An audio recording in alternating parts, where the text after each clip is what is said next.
जी बताइए। जी, आज चैनलों से, मीडिया के माध्यम से मालूम चला है कि राष्ट्रीय हिंदू सेना के जो अध्यक्ष हैं, जिन्होंने जो वाद अजमेर न्यायालय में प्रस्तुत किया था, अजमेर दरगाह से संबंधित वाद, उसको आज माननीय न्यायालय ने दर्ज करते हुए सुनवाई हेतु निहित किया है और संबंधित पार्टियों को नोटिस जारी किए गए हैं। इसमें जो संबंधित पार्टियां हैं, अभी तक जो जानकारी में आया है कि दरगाह कमेटी जो स्टैच्यूटरी बॉडी है, मैनेजमेंट बॉडी दरगाह की, और आर्कियोलॉजिकल सर्वे ऑफ इंडिया को और माइनॉरिटी मिनिस्ट्री को पार्टी बनाया गया है। मैं आपसे मुखातिब हूँ from the office of the सज्जादा नशीन।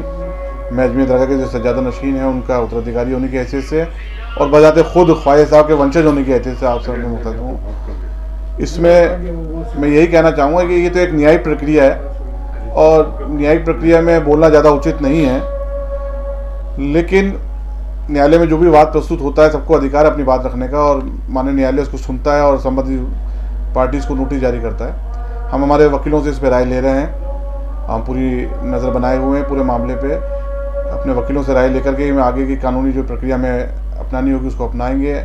हम कोशिश करेंगे कि इस बात को खारिज कराया जाए और अपना पक्ष मजबूती के साथ रखा जाए। जैसे भी हमारे वकील एडवाइस देंगे उसमें करेंगे। लेकिन ये न्यायिक प्रक्रिया के अलावा मैं इसमें अपनी बात अलग रखना चाहूँगा कि जो एक नई परिपाटी डाल दी गई है कि हर शख्स उठ के आ रहा है और हिंदुस्तान के अंदर मस्जिद पे और दरगाहों पे ये क्लेम किया जा रहा है कि यहाँ पर मंदिर थे।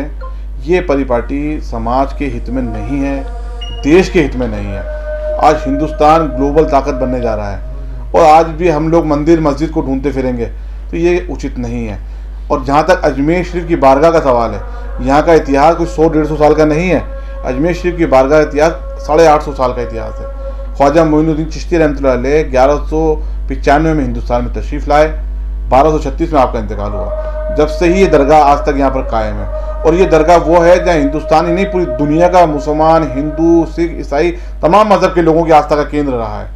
और इन 800 सालों में जितने राजा, जितने रजवाड़े, जितने बादशाह हिंदुस्तान की तारीख में गुजरे हैं, सबकी अकीदत का मरकज़ रहा है। यहाँ पर सबने अपने अपने तरीके से यहाँ पर अपने अकीदत का नजराना पेश किया है। आज बारगाह गरीब नवाज में जो आप गुम्बद शरीफ के अंदर जो चांदी का कटहरा देख रहे हैं, वो चांदी का कटहरा जयपुर महाराज का चढ़ाया हुआ है। ऐसे कई नजराने, कई अकीदत के नजराने कई बादशाहों ने अपने अपने दौर में, जिसमें हिंदू राजा भी थे, मुस्लिम राजा भी रहे और यहाँ तक कि मुग़ल भी रहे। मुग़ल के अलावा ब्रिटिश भी रहे, जो आज क्वीन विक्टोरिया का आप हौज देख रहे हैं महफिल खाने के पास में। तो यहाँ पर तो हर मज़हब के लोग, हर दौर के बादशाह, इवन प्रधानमंत्री तक तमाम लोगों की आस्था का केंद्र रहा है। ये सिर्फ सस्ती लोकप्रियता पाने का एक तरीका है, इससे समाज में कटुता बढ़ती है। आज रिसेंटली अभी हमने देखा संभल में क्या हुआ, बहुत ही दुर्भाग्यपूर्ण घटना थी। जितनी निंदा की जाए कम है। वहाँ पर 4-5 बच्चे शहीद हो गए। ये कब तक चलेगा? ये उचित नहीं है। मैं भारत सरकार से अपील करना चाहता हूँ कि ऐसे लोगों पे लगाम लगाए जाने के लिए कानून लाया जाए या एक सर्कुलर पास किया जाए। ठीक है, जो 100-150 साल पुराने मामला पेंडिंग है कोर्ट के सामने, उसमें कोर्ट का जो भी ऑर्डर आता है उसको सम्मान करना चाहिए।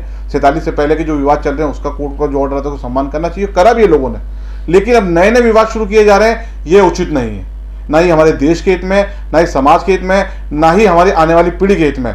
ऐसे मौके पर मैं आपको फिर याद दिलाऊंगा मोहन भागवत जी का 2022 का जो उन्होंने बयान दिया था। वो इतनी बड़ी संस्था है, उनकी संस्था के जो अध्यक्ष उन्होंने बयान दिया था कि क्या जरूरत है कि हर मस्जिद में शिवालय ढूंढने की। तो ये बात को मैं फिर दोहराऊंगा कि क्या जरूरत है कि हर दरगाह और हर मस्जिद में मंदिर ढूंढने की। इससे सस्ती लोकप्रियता पाने का एक तरीका है, abusing the process of law है। जहाँ तक कानून प्रक्रिया का सवाल है, हम हमारे वकीलों से राय लेकर उस पर अपना पक्ष रखेंगे, लेकिन मैं उससे हट के बात कर रहा हूँ। ये हिंदुस्तान नहीं पूरी दुनिया के लोगों की आस्था का केंद्र है। यहाँ से हमेशा मोहब्बत अमन का पैगाम गया है। यहाँ से हमेशा गंगा जमनी तहजीब का गहवारा रहा है। यहाँ पर ऐसी अगर उंगली उठाई जाती है तो बहुत ही दुर्भाग्यपूर्ण है। इसकी जितनी निंदा की जाए कम है। और मैं तमाम देश के लोगों से अपील करना चाहता हूं कि हम सबको एक होकर के मज़हब से ऊपर उठ करके इस बारे में सोचना होगा कि आखिर कब तक हम इस तरीके के विवादों में पड़ते रहेंगे और ऐसी सस्ती लोकप्रियता पाने वाले लोगों का मुकाबला करना होगा सबको खड़े होकर के, तमाम मज़हब के लोगों को।